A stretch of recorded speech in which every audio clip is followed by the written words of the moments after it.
بسم اللہ الرحمن الرحیم نحمدہ ونصلی علی رسولہ الکریم اما بعد۔ محترم حضرات، وقت کی قلت کی بنا پر جو ہے ویڈیو کا جواب تاخیر سے دیا جا رہا ہے۔ عرض یہ ہے کہ ابو ارقم رضوی صاحب نے جو بات پیش کی ہے راہ سنت والی، حضرت مولانا ابو ایوب قادری صاحب حفظہ اللہ ورعاہ کی بات پر کہ جو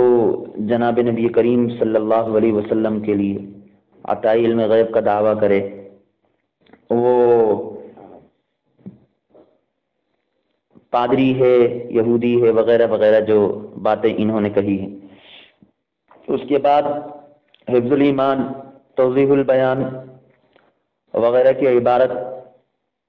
پیش کر کے پھر رائے سنت کی عبارت پیش کر کے دونوں کے اندر تضاد ثابت کرنے کی کوشش کی، جو کہ سب سے بڑا جھوٹ، فریب، دھوکہ اور کم عقلی ہے، ساتھ ساتھ کم علمی بھی ہے۔ وجہ اس کی یہ ہے، سب سے پہلی بات یہ کہ آپ تمام حضرات جانتے ہیں کہ بریلویوں اور رضا خانیوں کا عقیدہ علم غیب کے متعلق وہ یہ نہیں کہ ان کو صرف عطائی علم غیب حاصل ہے جناب نبی کریم صلی اللہ علیہ وسلم کو، بلکہ وہ تو یہ کہتے ہیں کہ جناب نبی کریم صلی اللہ علیہ وسلم کو عطائی طور پر جمیع ما کان و ما یکون کا علم حاصل ہے، یہ ان کا عقیدہ ہے۔ اور حضرت مولانا محمد ابو ایوب صاحب قادری حفظہ اللہ اس کتاب راہ سنت شمارے کے اندر میرے پاس موجود ہے، کسی کو چاہیے ہو تو لے لے مجھ سے، یہ فرمانا چاہ رہے ہیں، یہ بتانا چاہ رہے ہیں کہ بریلویوں کا عقیدہ جمیع ما کان و ما یکون کا ہے، مطلق عطائی کا علم عقیدہ تھوڑی بیان فرما رہے ہیں وہ، اور آگے کی جو تحریریں ہیں ان کی پورا مضمون آپ پڑھیں راہ سنت شمارے کے اندر تو انشاءاللہ آپ کو بات آپ پوری سمجھ میں آئے گی کہ حضرت کیا فرمانا چاہ رہے ہیں اور وہ کیا ثابت کرنا چاہ رہے ہیں۔ لیکن چونکہ ان لوگوں کی عادت شروع سے یہ رہی ہے کہ یہ دھوکے بازی سے کام لیتے ہیں اور انتہائی بے ایمانی اور خیانت کرتے ہیں، تو انہوں نے صرف اتنی ہی عبارت اٹھائی اور عوام کو اور ویڈیو بنا کر پیش کر دی تاکہ لوگ یہ سمجھے کہ ہاں یہ ایسے ہیں اور ویسے ہیں، حالانکہ معاملہ یہ نہیں ہے۔ بات جب بھی ہو اس کو پوری پڑھنا چاہیے، آپ اگر پوری پڑھیں راہ سنت تو انشاءاللہ آپ کو سمجھ میں آئے گی۔ اب سے انہوں نے عبارت پیش کی توضیح البیان فی حفظ الایمان حضرت مولانا مرتضی حسن چاند پوری رحمۃ اللہ علیہ کے، اور اس کے بعد جو ہے دونوں میں تضاد بیانی ثابت کرنے کی کوشش کی اور کہا کہ تم پادری ہو اور وغیرہ وغیرہ۔ دراصل پہلی بات تو یہ ہے کہ یہ ان کے ایک مناظر ہیں ابھی نئے نئے جو آئے ہیں دنیا کے اندر، ان کا نام ہے اختر رضا مصباحی، یہ ان کی کتاب قہر خداوندی ہے، اسی میں سے یہ سب چرا چرا کر جو ہے وہیں سے یہ لوگ ویڈیو بناتے ہیں، اور اکثر آج کل کے جو یوٹیوب ماسٹر لوگ ہیں وہ یہیں سے ویڈیو بناتے ہیں۔ تو یہ میں آپ کے سامنے وضاحت کیے دیتا ہوں کہ حضرت مولانا ابو ایوب صاحب قادری دامت برکاتہم اور حضرت مولانا مرتضی حسن چاندپوری رحمۃ اللہ تعالی علیہ دونوں کے عبارت میں زمین اور آسمان کا فرق ہے، جو عقل والوں کے لیے واضح ہے، غیر عقل والوں کے لیے تو پھر زمین آسمان کے درمیان جو فاصلہ ہو یا پھر 7 زمین اور 7 آسمان کے درمیان جو فاصلہ ہو وہ بھی ان کو نہیں دکھائی دے گا اور وہ فرق بھی ان کو نہیں سمجھ میں آئے گا۔ عرض یہ ہے کہ علم غیب کی 2 حیثیتیں ہیں، ایک لغوی حیثیت ہے اور ایک اصطلاحی یعنی شرعی حیثیت ہے۔ شریعت کے اعتبار سے تو آپ کو معلوم ہے کہ علم غیب وہ ہے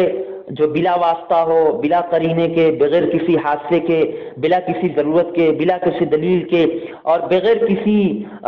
چیز کے حاصل ہو، اور ظاہر سی بات ہے کہ جو بلا واسطہ ہو، بلا قرینہ ہو، بغیر کسی حادثے کے ہو، بلا کسی ضرورت کے ہو، بغیر کسی دلیل کے ہو، ایسا علم غیب تو صرف خاصہ خداوندی ہے، اللہ رب العزت کا خاصہ ہے اور کسی کا بھی خاصہ نہیں۔ اور یہ تو ایک حیثیت ہوئی۔ دوسری حیثیت لغوی حیثیت ہے۔ لغت کے اعتبار سے غیب کہا جاتا ہے کلو ما غاب عنکا، کہ جو چیز آپ سے غائب ہے آپ اس کو غیب کہیں گے. مثال کے طور پر آپ کوئی بھی مثال لے لیں, چھوٹی سی مثال لے لیں. آپ ابھی موجود ہیں کہیں دنیا کے, مثال کے طور پر کوئی شخص دلی میں موجود ہے, اب وہ اس کے مطلب بمبئی میں کیا کام ہو رہا ہے وہ اس سے بے خبر ہے, تو یہ اس کے لیے غیب کی بات ہو گئی. ما غاب عنک, جو بھی چیز تم سے غائب ہو اس کو غیب کہیں گے. اور حفظ الایمان کی عبارت کے اندر جو بات انہوں نے پیش کی ہے اور جو مولانا مرتضی حسن چاندپوری کی عبارت جو پیش کی, دونوں کے اندر لغوی علم غیب مراد ہے, اصطلاحی علم غیب مراد نہیں ہے, شریعت والا علم غیب مراد نہیں ہے. اللہ کے رسول صلی اللہ علیہ وسلم کو جو علوم حاصل ہیں وہ یہاں مراد نہیں ہے, وہ یہاں مراد نہیں, بلکہ خود حفظ الایمان کی کتاب کے اندر یہ بات موجود ہے کہ اللہ کے رسول صلی اللہ علیہ وسلم کا جو خاصہ ہے, جو عظمت, جو فضیلت, جو مقام, جو مرتبہ ہے, اس اعتبار سے آپ کو جو علوم حاصل ہیں وہ بھی تمام یہاں حاصل ہیں. یہ عبارت حفظ الایمان کے اندر موجود ہے, اگر ضرورت پڑے گی تو انشاءاللہ اگر آپ حضرات مانگیں گے تو وہ بھی آپ کے سامنے پیش کر دی جائے گی. تو یہاں لغوی علم غیب مراد ہے, اصطلاحی علم غیب مراد نہیں ہے. اصطلاح کے اعتبار سے تو علم غیب صرف اللہ رب العزت کا خاصہ ہے, لیکن لغت کے اعتبار سے کسی پر بھی اس کا اطلاق ہو سکتا ہے. اللہ کے رسول صلی اللہ علیہ وسلم کے متعلق بھی بولا جا سکتا ہے. اور عطائی ہو اور بریلویوں کا عقیدہ جو ہے وہ تو جمی ما کان و ما یکون کا ہے, تو دونوں میں تو مناسبت ہی نہیں ہے. ہم نے تمہارے متعلق یہ بات کہی ہے, حضرت مولانا ایوب قادری صاحب نے تمہارے متعلق بات کہی, اور تم صرف اتنا کہتے ہو کہ اتنا تھوڑی کہتے ہو کہ علم غیب عطائی طور پر جناب نبی کریم صلی اللہ علیہ وسلم کو حاصل, بلکہ تمہارا تو کہنا یہ ہے کہ جمی ما کان و ما یکون کا علم جناب نبی کریم صلی اللہ علیہ وسلم کو عطائی طور پر حاصل ہے. یہ بات ہوئی, ایک بات یہ ہوئی. دوسری بات آپ حضرات کے سامنے یہ عرض کرنی ہے کہ انہوں نے کہا کہ تمہارے جانوروں کو, پاگلوں کو اور سب کو علم غیب حاصل ہے. تو مولانا میں بھی آپ کو کچھ کتابوں کے نام بتا دیتا ہوں, آپ وہاں مطالعہ کر لیں. الدولۃ المکیہ ہے, ان کے مولانا احمد رضا خان صاحب کی کتاب ہے. السوء والعقاب ہے, یہ بھی مولانا احمد رضا خان صاحب کی کتاب ہے. اور اسی طرح ملفوظات ہیں جو ان کے مولانا احمد رضا خان صاحب کے ملفوظات ہیں. ان کتابوں کا مطالعہ فرمائیں, اس کے اندر مل جائے گا کہ جانوروں کو علم ہے یا کس کس کو علم ہے. حتیٰ کہ ملفوظات کے اندر تو یہاں تک لکھا ہے کہ گدھے کو بھی علم غیب ہے. تو مولانا